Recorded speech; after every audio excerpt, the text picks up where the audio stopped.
Okay, fine. Now let us find competitive equilibrium. Okay. So what we're going to do is, we'll just start with that one good economy. Okay, let's try and figure out competitive equilibrium for that one good economy, and then we can talk about, this maybe, just one or two examples of finding competitive equilibrium in this two good economy. Okay, so let's talk about Romeo Juliet. Okay, by the way, just be a little careful. You don't use adjusted utility functions now, okay? Because when we are using adjusted utility function, we are taking this constraint of feasibility into account to write those utility functions. And if you remember, whenever we are solving for competitive equilibrium, when we are solving for this problem, when we are solving the utility maximization problems, we don't really take into account feasibility. Okay, feasibility is something that we check afterwards, whether the Nash equilibrium or the choices that the consumers make, are they indeed feasible or not. Okay, so this is something that we check afterwards. We don't take that into account, while maximizing utilities. Is that okay? So if you remember, this is exactly what we did in the pure exchange economy without externality, and that is exactly what is happening here. You can see that when individuals are maximizing utilities, you don't really care about the feasibility. We are first finding, the solution to this, and then we are checking whether the solution is feasible or not. If the solution is not feasible, then we are going to say that even though it is a Nash equilibrium given these prices, but it is not a competitive equilibrium because the second property is not satisfied. Is that fine?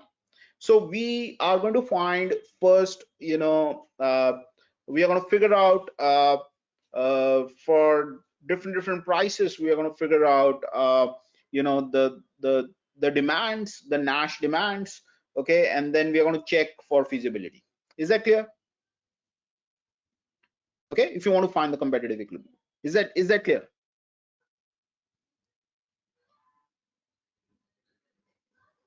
Yes or no? Okay. Okay, so let's again, let's talk about Romeo Juliet. Okay, so let's use the same utility functions. Okay, if I recall it, it was u1, the total number of chocolates was 5. Okay, omega was omega Romeo plus omega Juliet is 5. Okay, and I think Romeo had 2 and Juliet had 3, right? I mean, just check. Otherwise we can do with whatever. Yes. Yes. Okay. Okay, so and let's say Romeo's utility function is min of what is what was it 2. So okay, so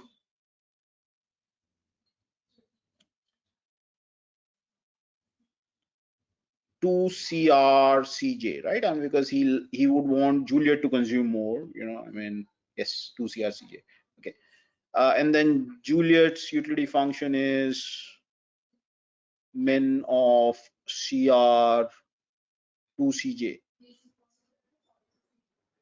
right? Yes. Okay. So once you have this, now we can figure out competitive equilibrium. Okay. So we just have one good. Okay, so it's actually a very simple problem. I mean, it's not difficult at all. Okay, it's just one commodity. I mean, so what we can do is we can just consider two prices. Okay, one is 0 and the other is 1. Why we are not considering other positive prices? Because we can say that price can be normalized to 1. Okay, when the price is positive, we can normalize it to 1. So basically, we just want to check if we have an equilibrium at 0 price. Okay, or at price 1. Okay, so two cases that we have to check. Okay, case 1 is p equal to 0 and case 2 is p equal to 1. Okay, So what do you think? When P is 0, what do you think? Is there a Nash equilibrium of this game, where Romeo just chooses CR and Juliet just chooses CJ? Is there a Nash equilibrium of this game? So let me just write the game. So the game is as follows. Because P equal to 0 is a possibility, right? I mean, we have to check for P equal to 0 also.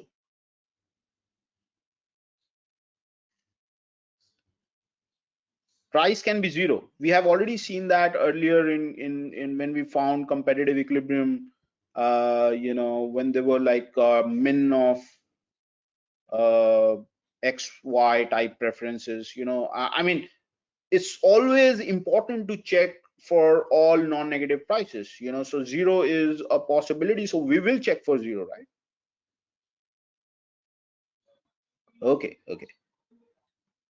And when price is strictly positive, you don't have to do that for every positive price, because you can just normalize the price to 1 when price is positive. Okay, so basically these are the only two cases. I mean, this will take care of all cases where price is positive. Okay, so let's consider price equal to 0 first. Let's check, if there is a Nash equilibrium. Okay, of this game. So let me just tell you what the game is, and then you'll have to figure out the Nash equilibrium. Okay, so the game is as follows. You have this utility function of Romeo, this is a utility function of Juliet, and Romeo chooses CR, Juliet chooses CJ. So these are the actions.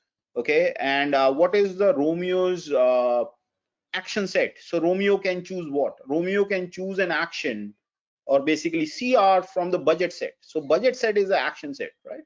Okay, so what is the budget set of Romeo? Okay, so budget set of Romeo is price is 0, so 0 times CR must be equal to what? The value of the endowment, right? I mean, 0 times CR must be equal to the value of the endowment, and the value of the endowment is 0, right? Because 0 times omega r is 0 times 2 is 0, right? Yes, so 0 times CR is 0. Now can you tell me what is this budget set?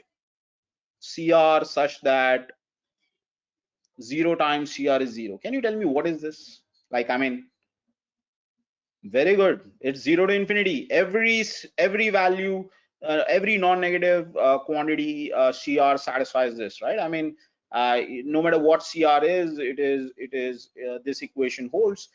So we are going to get R plus. Okay. So basically, Romeo's action set when P0 is R plus. What about Juliet's action set? It's the same, right?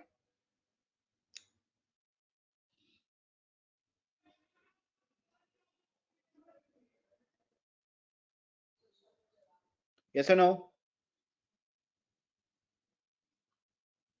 Is that clear? Okay, so this is Romeo's action set, this is Juliet's action set. Now, Romeo is going to pick something from R plus, Juliet is also going to pick something from R plus, and then the payoffs will be determined, based on these utility functions. So you have to figure out the Nash equilibrium. Okay, again, I'm not using the graph because the same graph, because it's not valid anymore. Okay, you have to figure out now the best response, basically. So you have to use a different graph.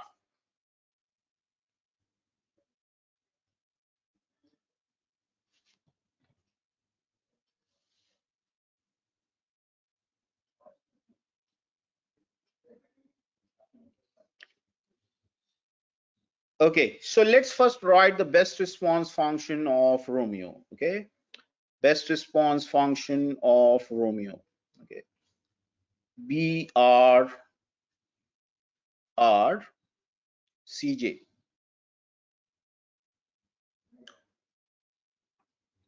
Okay, so first let's write the best response, right? I'm only after finding the best response you can find the Nash equilibrium. Yes? Yes or no? Okay. Now can you tell me what is the best response function? Actually a very simple problem. Tell me.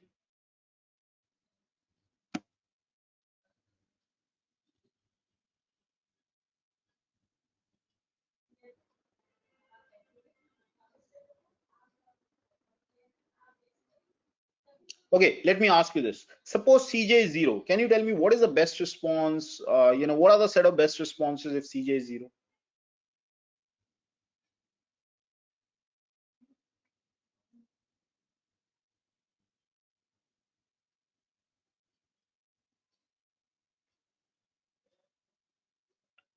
Very good. It is 0 to infinity. You can choose anything because your utility will always be 0. Once Cj is 0, then no matter what you do, your utility is always 0. Okay, so if your utility is always 0, so everything is the best response. So BRR Cj is R plus if Cj is 0, right? Now, can you tell me if Cj is, let's say, 1, what are the set of best responses? Just think about it. If Cj is, let's say, 1, what are the best responses? Cj is 1. What do you think?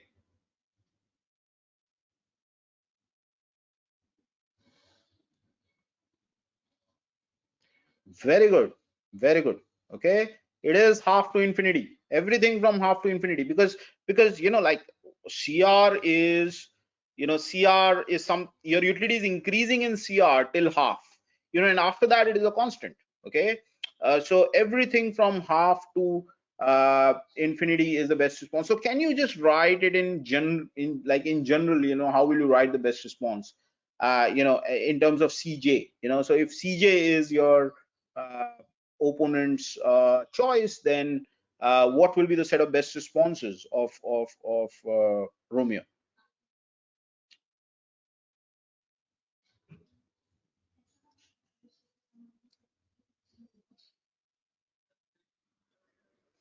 Very good. Okay, that's very impressive. Okay, Cj by 2 to infinity. Very good. Okay, so Cj by 2 to infinity. Okay, so the set of best responses is basically this interval. Okay, Cj by 2 to infinity, and it's absolutely clear from here also, right? I mean, you would want Cr to be at least Cj by 2, because before if you are consuming less than Cj by 2, then your utility is increasing in Cr, and the moment CR becomes more than CJ by 2, your utility is fixed. Okay, so anything above CJ by 2 is a best response. Okay, so this is your best response. Okay, very good. What about Juliet's?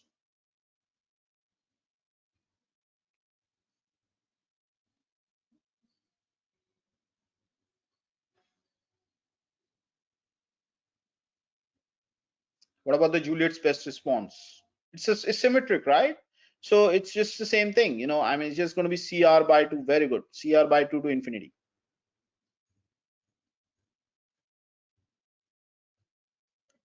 Is that fine?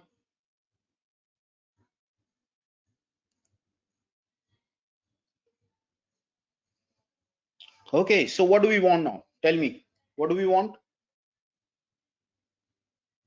We want the Nash equilibrium. We want the set of Nash equilibrium, right? Yes or no?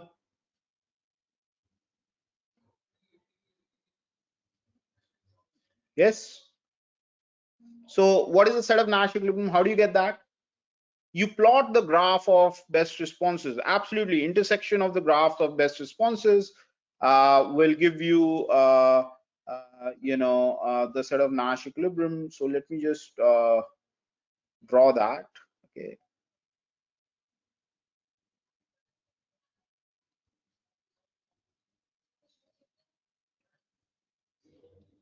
Okay.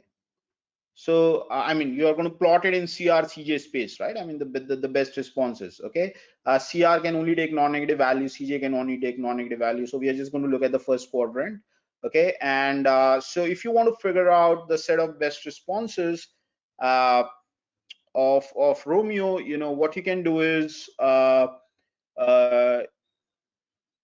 if you just look at this, this is CR should be between CJ by 2 to infinity.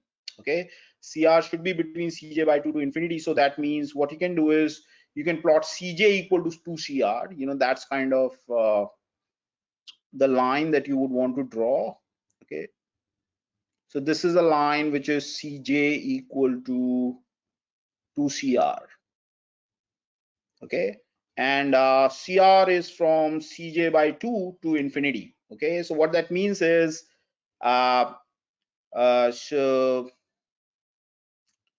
so so if this is, let's say, Cj, okay, then Cr, which is Cj by 2 at this point, can be anything from this point to infinity. So basically everything to the right of this. Okay, so we can just shade this. Okay, um, and this is true for all Cj. So basically, the graph of best response of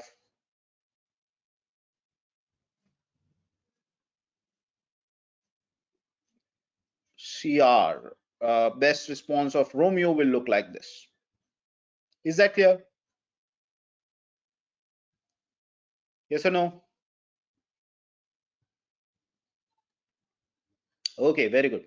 Now you can do the same thing for Juliet, right? I mean, you can draw Cj equal to Cr by 2, which is Cr equal to 2 Cj, or basically Cj equal to Cr by 2. And let me just reuse red color.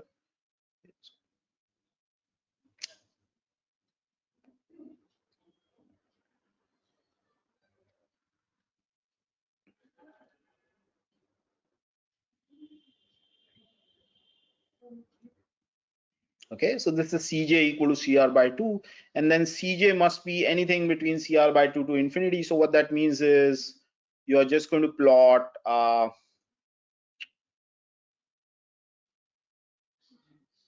you're just going to figure out this set. Okay, this is your the graph of best response of uh, Juliet. Okay, so what is the set of Nash equilibrium here? Okay, so notice that it is basically this cone. Okay, this everything inside this is set of Nash equilibrium. Okay, so this is set of Nash equilibrium. Okay, this thing. Is that clear? This region, this cone is the set of Nash equilibrium. Can you see this, all of you? Yes or no?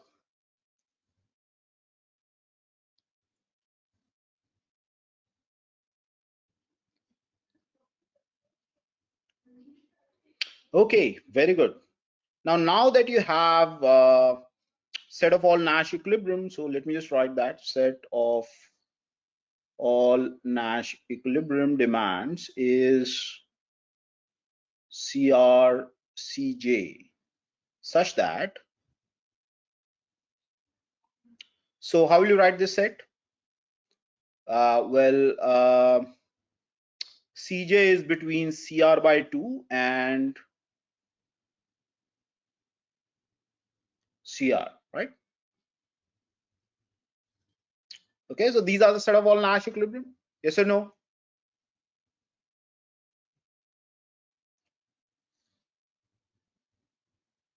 Yes or no? Okay, yeah, 2Cr. Thank you. Okay, thank you.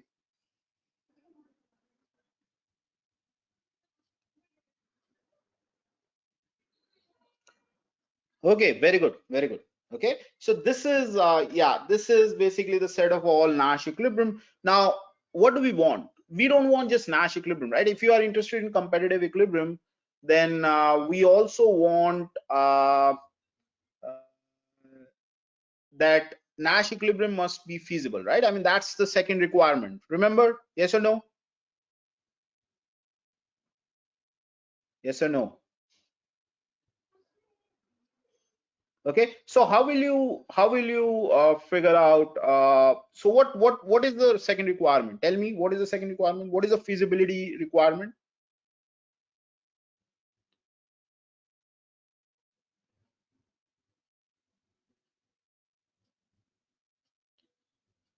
Yeah, so what does this mean? Cr plus Cj must be equal to 5, right? Cr plus Cj must be equal to 5. Very good. So all that you have to do is just have to draw a line. Okay, so all that you have to do is just draw a line like this. Okay, which is CR plus CJ equal to 5.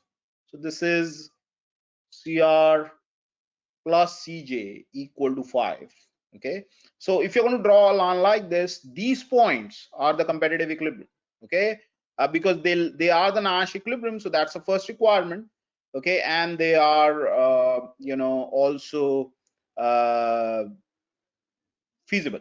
Is that okay? So set of competitive equilibrium is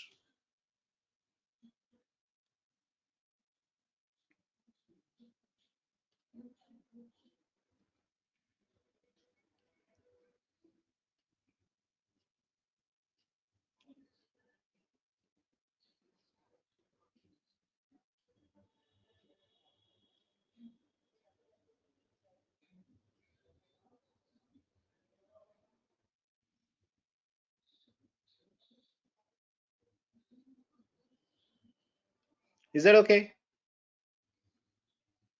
Now, can you tell me what is this set?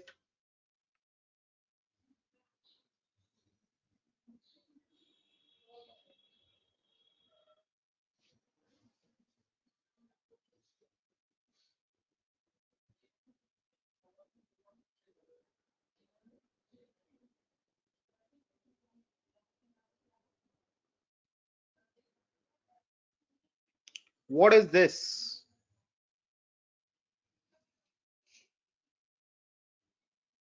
Very good. Okay, this is exactly the same thing that we got when we found the Pareto efficient allocation. So in this case, it turned out, even though there are externalities, we have at price equal to 0, all competitive equilibrium are efficient. Okay, so you can easily check, because this condition must hold. Okay, so the extremes are basically CR by 2 equal to CJ and CJ equal to CR. Okay, which will give you exactly that the range of CJ must be between 5 by 3 and 10 by 3. Okay, because when CJ is 5 by 3, CR is 10 by 3, which will give you this equality. And when CR is 5 by 3, CJ is 10 by 3, which will give you this equality. So range is exactly that 5 by 3, 10 by 3 that we got earlier when we found Pareto efficient allocation. So in this particular problem, we found that even though we have externalities in consumption, but still,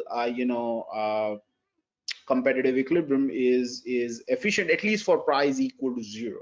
Okay, is that fine?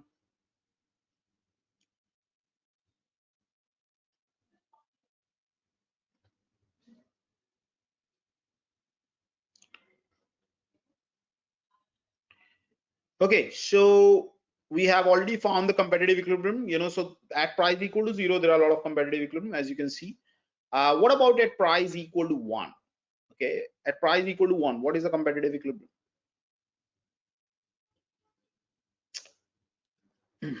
I mean, if at all there is any, let's just find it. At p equal to 1,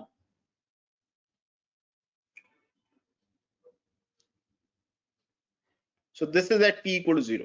Okay, this is at p equal to 0. At p equal to 1, what is the competitive equilibrium? How will you find this? Well, again, you just need to figure out the best response. So BRR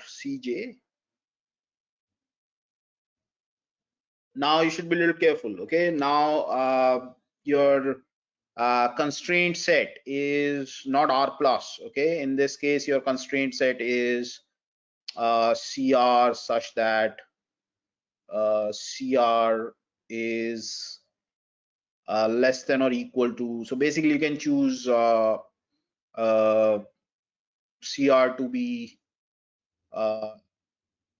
less than or equal to your value of endowment, which is 2 in this case. Okay. Okay, again, CR is non-negative. That's just immediate. Okay, I mean, that's something which we already know. Okay. Similarly, CJ is less than or equal to 3. Okay, okay, so these are the choice set or the action sets of Romeo and Juliet. So now can you tell me what is the best response of Romeo? Okay, by the way, I mean, this is something that you can also do quickly without using the best response. Okay, you can, immediately rule out scenarios where Romeo is going to choose less than 2 or Juliet is going to choose less than 3. The reason is because that will never be feasible, right? I mean, if Romeo chooses something strictly less than 2, Juliet can never choose more than 3. So, whatever is the sum will never be equal to 5. So you can immediately rule out those cases where CR will be strictly less than 2 or CJ will be strictly less than 3, because that will never be feasible. So even if, we have some Nash equilibrium there, that will never be competitive equilibrium. Okay, so we don't really bother about that scenario. So for feasibility, it must be the case that CR must be 2 and CJ must be 3. So we just have to check if CR equal to 2 is the best response to CJ equal to 3, and CJ equal to 3 is the best response to CR equal to 2. If that happens, then we have a Nash equilibrium which is 2, 3, and that's the only Nash equilibrium. So I'm not writing the best response functions. I can find the Nash equilibrium straight away. Okay, let's check, if 2 and 3 is a Nash equilibrium. If at all it is a Nash equilibrium, then we are done, because we have found a Nash equilibrium which is feasible. Okay, if it is not uh, if it is not a Nash equilibrium, then at p equal to 1 there is no competitive equilibrium. Okay, so that's as simple as that. Okay, so let's just quickly check if CR equal to 2 is the best response to CJ equal to 3. Okay, so that is something that you can easily do, because when CJ is 3, for example, okay, when CJ is 3, so when this is 3, okay, what do you think CR should be? When CJ is 3, what do you think CR should be?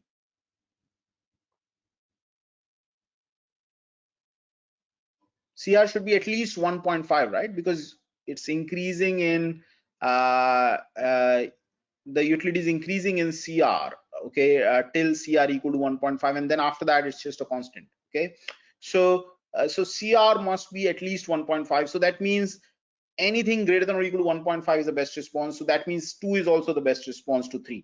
So basically 2 is the best response to 3. Okay, now you just have to check the same thing for the Juliet. Okay, is 3 a best response to 2? Well, let's say CR is 2.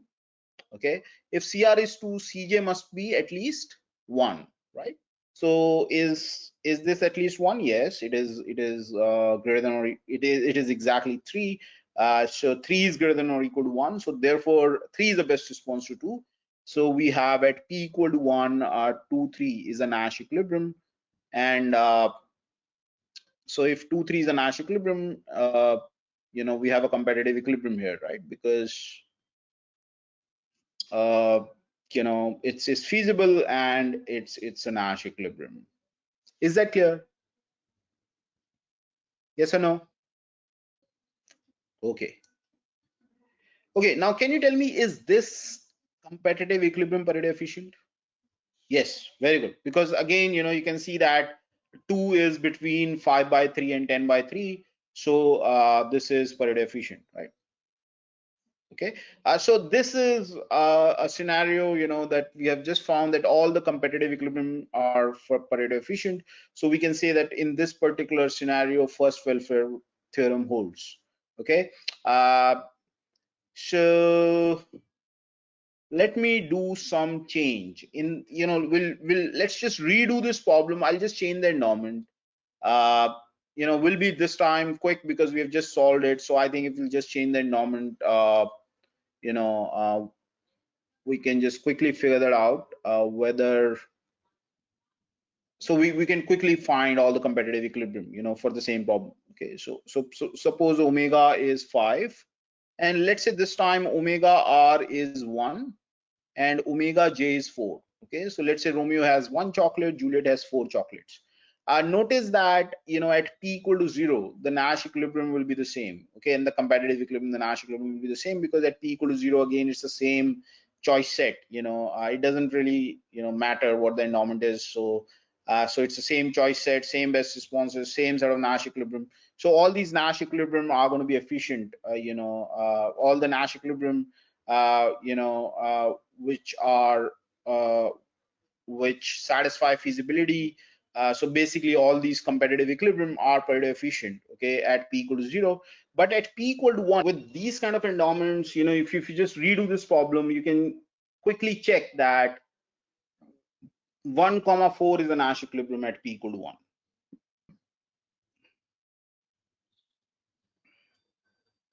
So at p equal to 0, it's the same set of Nash equilibrium and competitive equilibrium. And at p equal to 0, it's the same set of Nash equilibrium and competitive equilibrium as before. At p equal to 1, 1, 4 is a Nash equilibrium. Why is 1, 4 a Nash equilibrium? You can just quickly check that. This time the constraints, the budget constraint will be like this: CR less than or equal to 1, CR less than or CJ less than or equal to 4.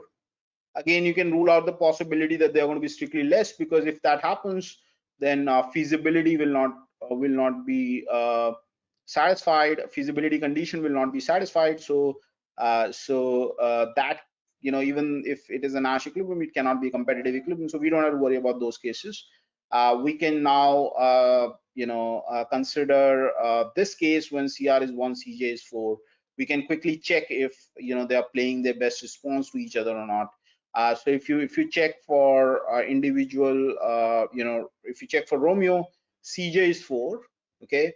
So if CJ is 4, CR must, so he would want CR to be, if you want to maximize utility, the best thing that can happen to this guy is CR is greater than or equal to 2. But the thing is that he cannot afford, more than 1 unit. And you can see that his utility is increasing in CR from 0 to 2. So that means, the maximum utility that he can get given this constraint, so basically the CR that maximizes utility, okay, given this constraint is CR equal to 1. Okay, so 1 is the best response to 4, and similarly 4, again you can just do the quick check. When CR is 1, then CJ, he would want CJ to be at least half, provided it's affordable. And you can see that CJ is 4. 4 is the best response. So 1, 4 is a Nash equilibrium. Is that okay? Have you understood this? And because it's feasible, so it is also a competitive equilibrium. Okay, very good. Okay, so 1, 4 is a competitive equilibrium.